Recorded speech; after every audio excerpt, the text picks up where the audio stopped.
Assalamualaikum warahmatullahi wabarakatuh. Untuk kalian yang mau nonton video ini, sebelum dilanjutkan, sekali lagi Mas Tulus tegaskan, Mas Tulus tidak pernah memaksa jenengan untuk mempercayai apa Mas Tulus sampaikan, dan tidak pernah memaksa untuk menerapkan kemudian mempercayai segala sesuatu yang ada di video ini. Oke?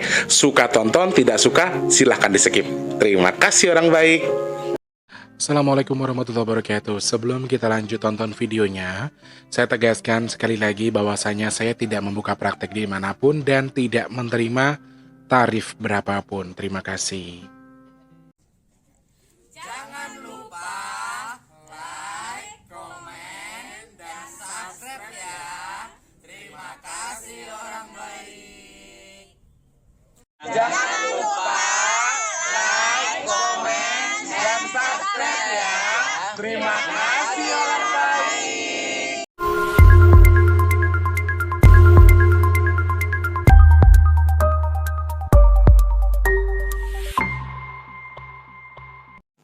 Assalamualaikum warahmatullahi wabarakatuh. Salam sejahtera untuk kita semua dan juga salam jumpa untuk para subscriber Big Tulus Official semua dimanapun kalian berada saat ini ya. Apa kabar orang baik? Sehat? Rezekinya lagi melimpah ya? Amin. Dimudahkan segala urusan baiknya juga. Amin ya Allah. Selamat pagi, siang, sore, dan juga malam untuk para subscriber Big Tulus Official tanpa terkecuali. Dari Sabang sampai Merauke, dari Papua sampai Pulau Rote, dalam sampai luar negeri. Pokoknya masih ucapkan salam kangen, salam rindu untuk semua subscriber Big Tulus Official ya. Salam kenal untuk yang baru pertama kali nonton video ini, masih ucapkan salam kenal. Jangan lupa langsung di subscribe, dihidupkan tombol loncengnya, juga langsung di like untuk yang sudah sering bolak-balik ke sini. Dibantu share boleh, dibantu dengan tidak men-skip iklan juga sangat-sangat diperbolehkan ya. Selamat pagi, siang, sore, dan juga malam untuk semuanya saja tanpa terkecuali. Masih dalam suasana lebaran yang kelima hari ini ya. Selamat lebaran, selamat menikmati berkumpul bersama keluarga dengan apapun kondisinya sekarang ya. Mudah-mudahan sih tetap dalam kondisi yang baik dan oke. Video ini mungkin tayangnya setelah lebaran ataupun mungkin pas waktu Mas Teh sudah posisi ke Lampung. Jadi hari ini insya Allah malam ini Mas Teh akan on the way ke Lampung. Mudah-mudahan selamat sampai tujuan, doakan ya orang baik, amin. Dan mungkin ada beberapa hari yang Mas Teh tidak bisa langsung sering-sering on di kalian. Mungkin bisa-bisa juga live streaming atau kita ngobrol-ngobrol secara live streaming aja. Tapi kalau untuk video yang reguler sepertinya agak tersendat ya. Jadi beberapa hari ke depan mungkin akan ada video yang tayangnya mungkin 2 hari sekali atau 3 hari sekali. Tapi Mas Teh minta maaf sebelumnya. Mas Teh udah ngomong duluan ya. Izin ya sama teman-teman semua ya.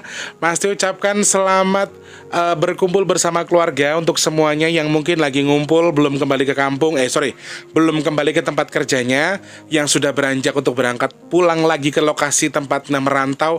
Mas Teh ucapkan hati-hati di jalan. Mas Teh doakan juga semoga selamat sampai tujuan, amin ya Allah ya. Untuk teman-teman seperti biasa sedekah nasi box sudah mulai dibuka lagi. Teman-teman yang mau bantu sedekah nasi box sudah boleh transfer minimal Rp12.000, maksimalnya unlimited. Lalu transfernya berapa Mas Teh? Transfernya kemana maksudnya gitu loh. Transfernya, mau tahu cara transfer silakan klik kolom deskripsi. Ada nomor rekening BRI atas nama Tulus Rianto. Transfernya minimal 12.000, maksimalnya unlimited, terserah kalian. Oke. Dan untuk pemesan minyak bidara yang mau pesan minyak bidara sementara waktu masih close ya, masih close order, jadi tidak ada pengiriman. Ada lagi nanti mungkin antara tanggal 10-an lah ya, tanggal 10 ke atas baru ada pengiriman minyak bidara lagi. Nah, teman-teman yang sudah order juga terima kasih, yang sedang ngelis juga terima kasih. Pokoknya ditunggu, sabar dulu ya. Cara pesannya mudah sekali. Hubungi Mas Teh di nomor WhatsApp yang ada di kolom deskripsi. Sebutkan nama, nomor HP, kemudian RT RW, kode pos, dan juga alamat lengkapnya yang pasti ya. Pengirimannya gimana Mas Teh? Barang dikirim dulu baru transfer guys. Jadi enak, supaya Mas Teh juga nggak repot ya.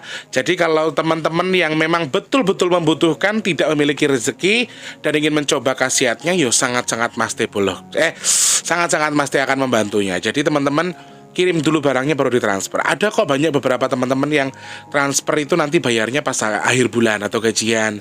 Ada yang nanti transfernya katanya habis lebaran, terus ada pas lebaran haji. Nggak apa-apa, kalau memang butuh silahkan hubungi Mas Teh. Matur sembah nuwun orang baik yang sudah membantu sedekah nasi box, sedekah apapun itu terima kasih banyak. Sebelum kita lanjut ke topik pembahasan, Mas Tulus mau ucapkan kita Mas Teh meminta doa, kiriman doa kita bacakan Al-Fatihah untuk kemarin di video kemarin Mas Teh jujur Mas Teh lupa sekali untuk menghadiahkan surat Al-Fatihah untuk seluruh korban yang menjadi korban runtuhnya minimarket yang ada di yang ada di Kalimantan Selatan ya teman-teman. Jadi sekarang Mas Teh minta waktunya sebentar, mungkin 1 atau 5 menit untuk mengirimkan doa untuk korban yang menjadi korban di terjadinya kecelakaan rubuhnya gedung minimarket yang ada di Kalimantan Selatan ya teman-teman. Kita kirimkan doanya, mudah-mudahan apa yang kita baca diterima sama Allah, disampaikan kepada almarhumah dan menjadikan mereka terang di kubur, amin, diampuni dosanya, amin, dan juga diterima di sisi Allah, ditempatkan tempat yang paling layak, amin ya Allah. Al-Fatihah. A'udzubillahi minasyaitonirrajim. Bismillahirrahmanirrahim.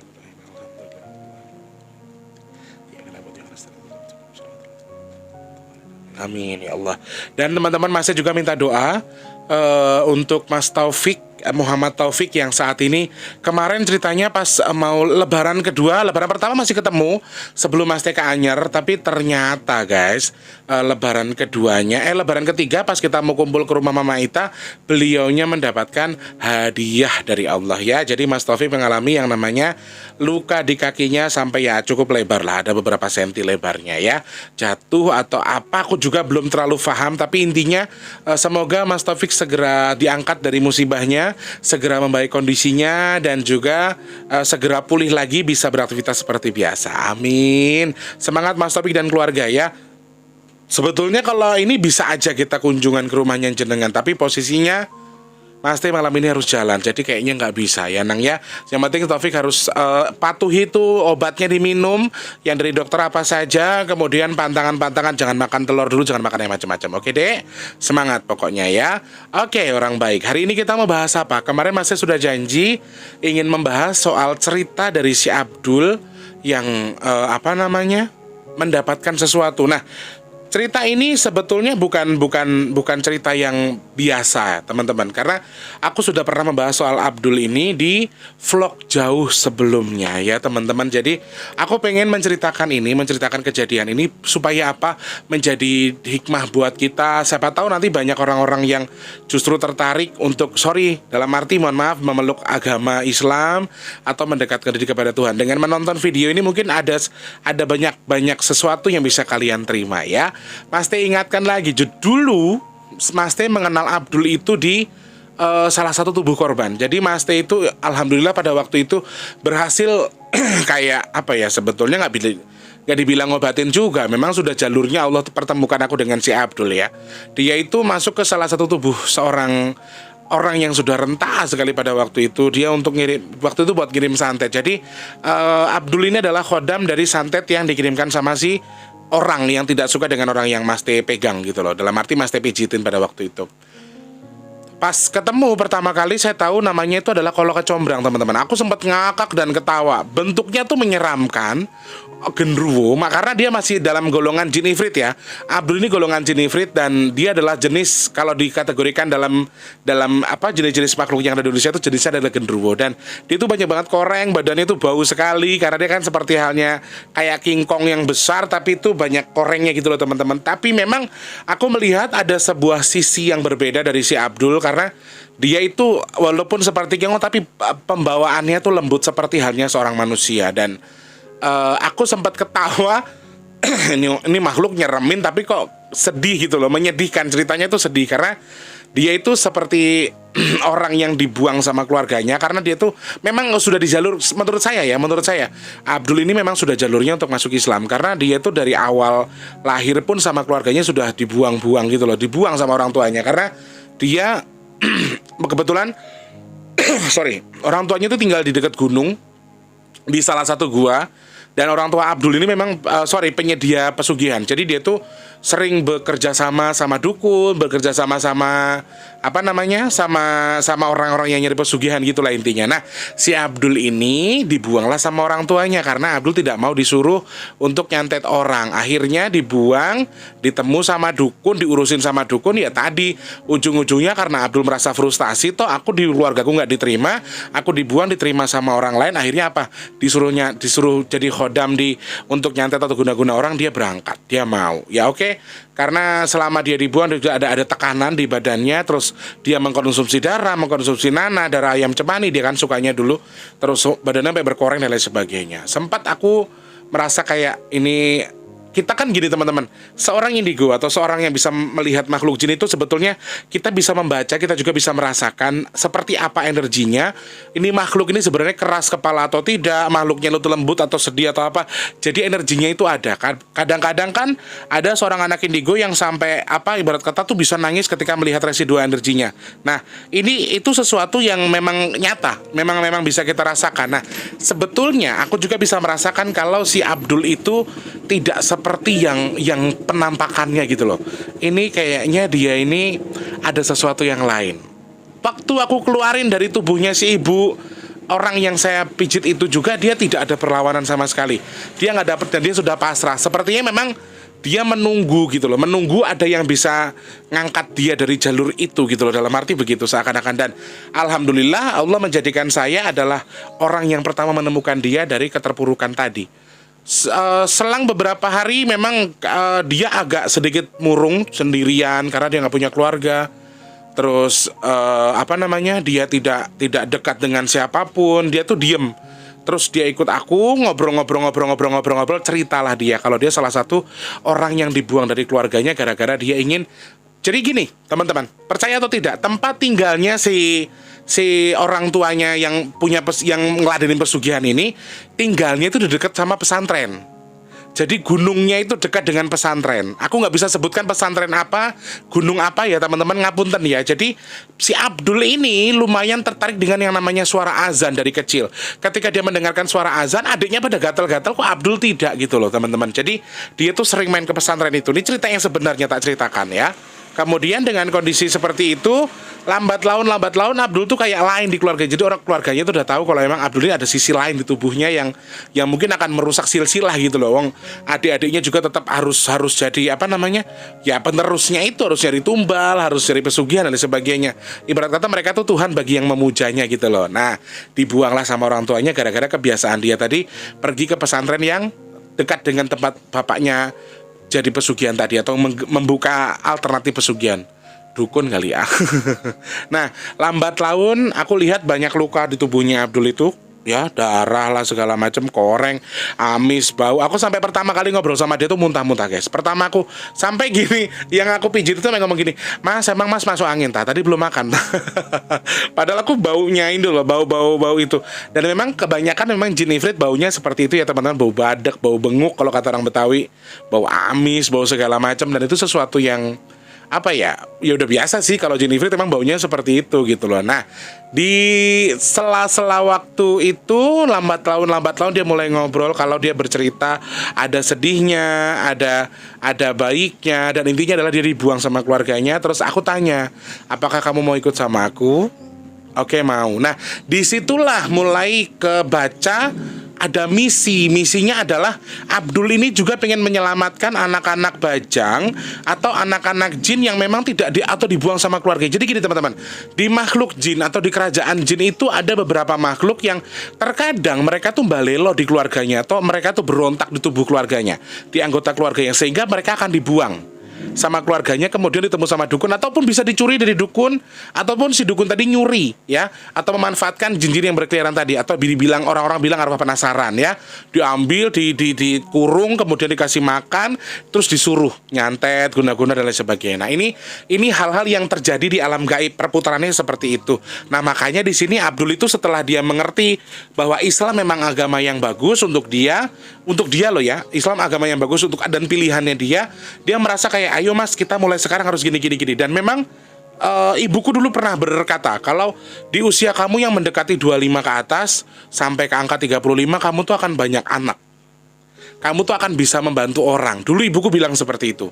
Di usia kamu di 25 ke atas sampai tanggal usia di 35, kamu akan bisa ngurusin orang dan kamu akan banyak anak. Aku pikir gini ya, apa aku akan cepet nikah, terus aku apa punya anak banyak, dalam arti begitu. Ternyata setelah ketemu Abdul, disinilah jalurnya. Abdul punya misi yang sama, ingin menyelamatkan banyak jin-jin ifrit yang berkeliaran, yang hanya ditugaskan, yang mereka tuh tidak sejatinya tidak ifrit, atau mereka tuh tidak sejatinya dari golongan orang tuanya. Jadi memang Allah tuh selalu menciptakan sesuatu sesuai dengan kehendak Allah ya. Memang ada tujuannya ya. Salah satu tujuannya tadi mungkin buat kenal sama saya, terus membantu saya, terus bisa mengajarkan saya untuk lebih aware dengan anak-anak itu. Jadi aku sebelumnya juga memang dari kecil sudah banyak teman-teman halus yang memang dari bayi-bayi bajang, tapi pada masa dulu saya tidak scare ini gitu loh. Pada masa dulu cuma biasa-biasa. Tapi semakin kesini, karena adanya Abdul juga punya misi untuk menyelamatkan mereka itu. Selain bayi bajang adalah bayi-bayi jin yang dibuang sama orang tuanya dan diurusi sama Abdul. Dan memang itu tujuan kita. Dan akhirnya lambat laun tubuh korengannya itu bisa merubah dirinya menjadi sosok yang Masya Allah. Pierre, ibarat kalian mungkin pernah lihat sosok Anoman ya, pernah lihat sosok Anoman, bentuknya seperti itu, bulu semua kayak kerasakti kayak, tapi besar, bau, dan maaf ya mulutnya tuh lebar gitu. Terus setelah dia membaca syahadat, lambat laun lukanya berubah, lukanya sembuh. Aku sempat minta doa juga sama subscriber pada waktu itu. Kita sama-sama berdoa, kirimkan Al-Fatihah, kirimkan doa buat si Abdul. Lambat laun beliaunya mulai kering karena dia sudah mulai menyadari ketenangan dengan pada waktu itu aku sering tombo ati iku limo sakwernane. Jadi aku tuh sering pujian. Kalau bahasa orang Jawa kan pujian ya, agak di masjid itu kan pujian. Nah kayak gitu-gitu aku sering, terus dia tuh denger kayak gitu katanya tenang pikirannya. Oke. Ada proses di mana dia itu untuk masuk Islam saja sekitar 7 hari, teman-teman, percaya atau tidak. Kita kalau masuk Islam tinggal ijab kabul depan orang ya, terus depan ustadz, kita dibantu menjadi mu'alaf, itu sangat mudah. Tapi bagi seorang Abdul pada waktu itu, kalau kecombrang itu untuk mengucapkan lafaz syahadat itu ada sekitar 7 hari. Hampir 7 hari lah. Hari ketujuhnya sudah selesai. Hari 7-nya dia sudah bisa mengucap. Jadi dulu tuh ketika mengucapkan keluar nanah. Jadi aku tuh kalau ingat itu geli, karena mengucapkan itu tuh sama kayak mengeluarkan energi gitu loh. Dia kan harus mengikat dirinya dengan Allah ya. Dengan mengucapkan syahadat itu dia berpindah agama, berpindah keyakinan bahwa ya Allah satu keyakinan dia. Jadi semua yang jelek-jelek tubuhnya tuh keluar semua. Dan itu tuh dia ngerasa sakit yang luar biasa. Sakit. Aku kalau ingat itu pengen nangis gimana gitu, karena posisinya ada sesuatu yang ada sesuatu yang ada kayak tekanan batinku tuh kayak Masya Allah, ini anak sakit gitu loh teman-teman. Karena sejatinya bayi jin yang memang keturunannya ifrit, meskipun Allah izinkan dia untuk menjadi Islam sekalipun, ketika dia jinnya adalah jin muslim, jin ifrit, ketika dia mengucapkan lafaz Allah atau ibarat kata baca alif, bata, sa, jim aja itu susah ya, tidak mudah. Karena sekali lagi kayak ibarat kata Wong Cino yang ibarat kata berbahasa Indonesia gitu loh teman-teman. Jadi dia tuh sangat susah untuk mengungkapkan apa yang ingin dia ucapkan. Keluar lagi, ada nanah, ada darah, pas belatung semua keluar dari badannya. Dan itu sesuatu yang menjijikkan pada waktu itu. Dan itu tuh hampir 1 minggu aku zikir 1 minggu terus pada waktu itu. Ya Allah bantu hamba ya Allah, jika memang aku tuh jadi jalur, maksud aku gini loh teman-teman, kalau memang aku tuh jadi jalurnya Abdul untuk masuk Islam tuh ya ndak apa-apa. Meskipun aku sendiri pada dasarnya bukan orang yang mengerti agama secara khusus gitu loh. Dan ternyata aku kenal dengan Ustadz Danu, dan si Abdul ini tindaklah ke salah satu pesantren gaib yang ada di bla bla bla bla, saya nggak bisa sebutkan ya teman-teman. Disitulah Abdul mulai mengerti soal agama, dan Masya Allah tadi ganteng gagah kayak itu loh, kayak kalau tokoh film itu kayak siapa itu yang punya kuku itu ya, Antosseno bener nggak ya, salah nggak itu aku. Dan dia itu bisa dibesar gagah, terus genap 40 hari dia mengucapkan syahadat. dia semakin mengerti soal wudhu untuk ngobatin sakitnya, kemudian berbagai macam hal yang dia hadapi. Allah hadiahkan perisai yang besar sekali untuk tubuhnya. Perisainya besar sampai ke kanan kiri itu ada sekitar 1 meteran kanan kiri, dan pedangnya itu banyak banget. Disitulah mulai itu muncul konflik, ada indra segala macam yang akan ngerebut. Mau pura-pura masuk Islam, ternyata pengen dapat itu ya nggak akan bisa. Tapi intinya adalah yang perlu yang bisa kita pelajari dari apa yang Abdul lakukan sekarang adalah dia mengorbankan segala sesuatu, bahkan dia mengikhlaskan. Jadi ketika kita ingin mendekat dengan Islam, ketika kita mendekat dengan Tuhan, ikhlaskan semua yang sudah kamu rasakan atau semua yang kamu punya itu keluar semua, dari pedang, tombak segala macam itu keluar semua. Dan Abdul adalah salah satu sentral di keluarganya, dan memang dia dicita-citakan akan menuruni atau meneruskan takdir ayahnya. Dan alhamdulillah sampai detik ini Abdul lebih memilih Allah daripada keluarganya. Aku sempat bertanya, kamu nggak pengen pulang, Le? Dan aku melihat adiknya Abdul sudah mulai ketemu sama Abdul terus. Aku sempat kan khawatir, Le, kamu ketemu sama adikmu untuk apa? Oh enggak, adikku juga kayaknya pengen masuk Islam, Mas Tulus. Nah, di situ aku mulai suka. Ketika awalnya aku takutnya nanti dia tiba-tiba balik lagi atau belok lagi, karena kan sekarang sudah mulai hebat kan, sudah mulai bisa. Abdul itu tipe sosok-sosok yang pembela keluarga, dan meskipun keluarganya dalam kondisi yang maaf salah, dia tidak pernah malu untuk mengakui itu keluarganya. Dan meskipun dalam hati dia berat untuk memilih Allah daripada keluarganya, karena keluarganya tidak menyembah Allah. Pada waktu sekarang kan memang yang disembah sama keluarganya dulu iblis ya, teman-teman. Jadi Abdul sendiri merasa keberatan dengan posisi itu, dan kalau memang orang tua aku tidak bisa seperti aku, ya biarkan aku aja. Dan aku suka melihat tampang sedihnya ketika aku tanya soal keluarganya.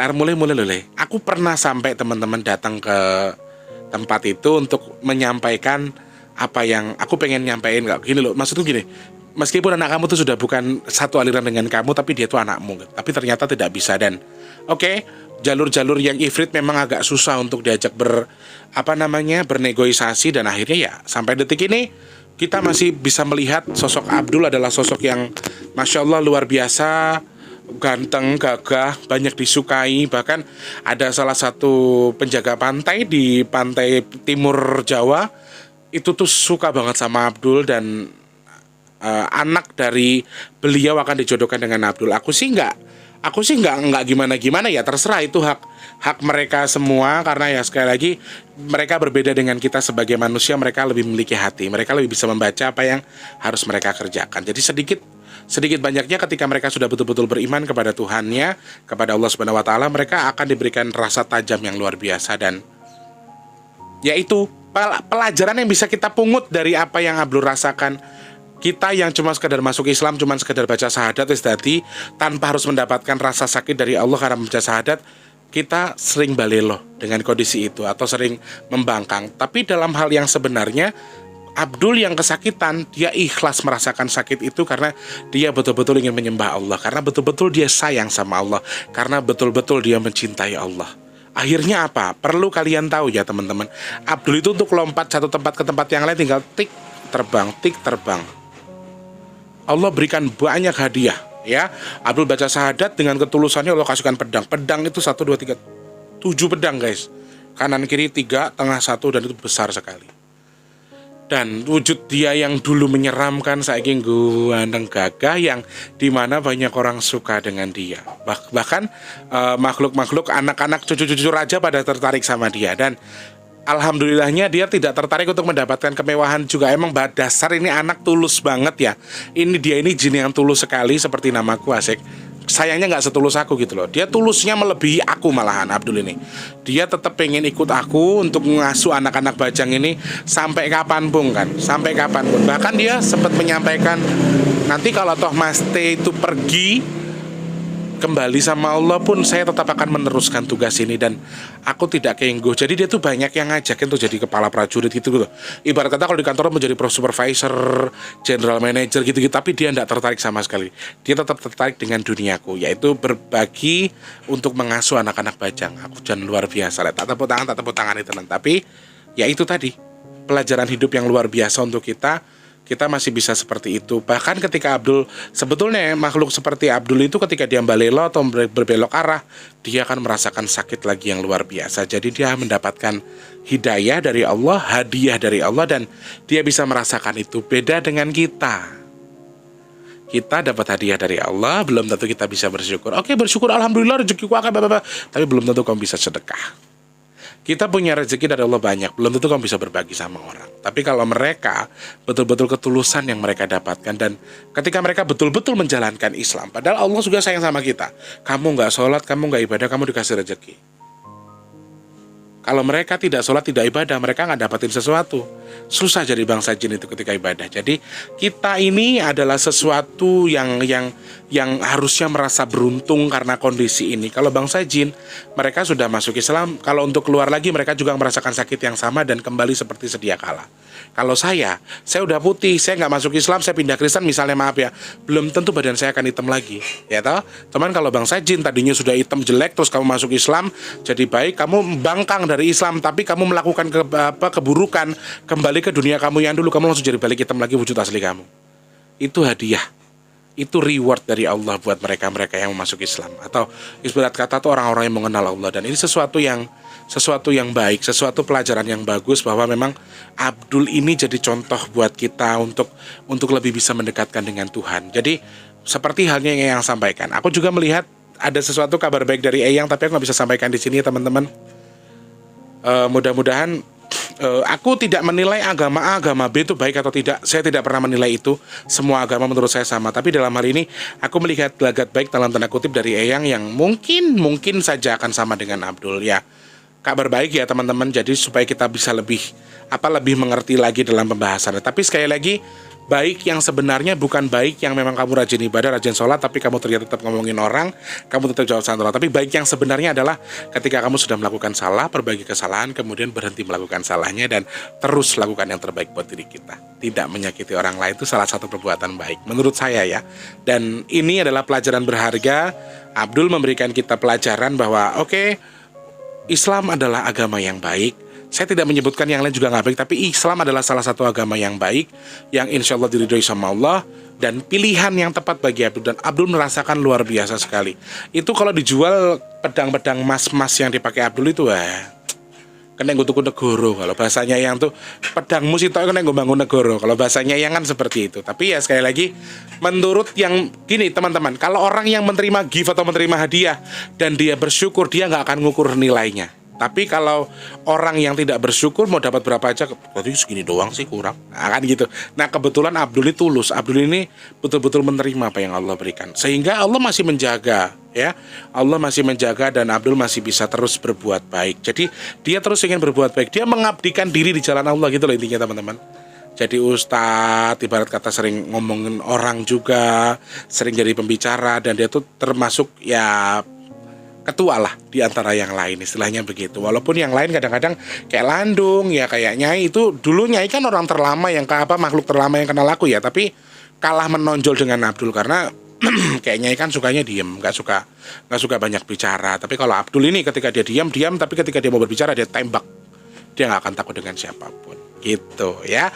Mudah-mudahan cerita soal Abdul ini bisa menambah wawasan buat kita juga, menambah keimanan kita, mendekatkan diri kepada Tuhan. Jin aja bisa dekat dengan Allah langsung dapat hadiah, apalagi kita sebagai manusia. Kamu nggak sholat, kamu nggak ibadah, kamu dikasih rezeki, kamu dicukupkan rezekimu. Apalagi kalau kamu lebih dekat dengan Tuhan lagi, pasti rezekimu akan lebih melimpah lagi. Nah ini pelajaran berharga yang bisa kita dapatkan dari ceritanya si Abdul ya teman-teman. Nah besok Mas Teh pengen bahas soal ada pesan-pesan yang diberikan anak-anak Bajang kepada Mas Teh pada malam takbir yang lalu, dan aku mendengar suara takbir dari yang mereka ucapkan juga kemarin, dan aku pengen cerita sama kalian sebetulnya apa sih kepuasannya Mas Tulus ketika memelihara bayi Bajang. Nah aku pengen cerita di video selanjutnya ya. Oke, terima kasih banyak orang baik, semoga video hari ini bisa menambah wawasan buat kita, mengurangi rasa kufur nikmat kita, bisa menjadi lebih bersyukur lagi, mendekatkan diri kamu kepada Tuhan lagi, dan semoga semuanya menjadi lebih baik lagi. Dan semangat buat kita semua ya. Mas Teh doakan untuk yang sedang sakit semoga cepat sembuh, amin ya Allah. Yang rezekinya lagi seret semoga dilancarkan, rezekinya lagi di tangan orang mudah-mudahan dimudahkan, dikeluarkan, amin ya Allah. Yang dagang, yang usaha, yang niat hajat, apapun yang hajat baiknya semoga Allah lariskan, semoga Allah kabul hajatnya, amin ya Allah. Semoga untuk yang belum kerja cepat kerja, yang sudah kerja semoga rezekinya berkah, yang belum ketemu dengan jodoh terbaiknya segera ketemu dengan jodoh terbaiknya, yang sudah menikah, sudah memiliki pasangan semoga langgeng, amin. Dan semoga Allah jadikan saya dan juga dengan semua orang-orang pilihan Allah yang terhindar dari virus, penyakit, bala dan juga musibah, amin ya Allah. Oke orang baik, terima kasih banyak. Untuk yang punya kritik dan saran bisa langsung klik di kolom komentar. Kira-kira mau bahas apa besok, bahas apa, kasih saran Mas Teh untuk bahas apapun di video ini ya. Silakan langsung di follow Instagram Mas Teh di bigtulus_pp2 ataupun bisa langsung klik kolom komentar aja ya. Mas Teh pamit dulu, terima kasih, selamat pagi, siang, sore dan juga malam. Sampai jumpa, wassalamualaikum warahmatullahi wabarakatuh. Dadah orang baik, sehat selalu.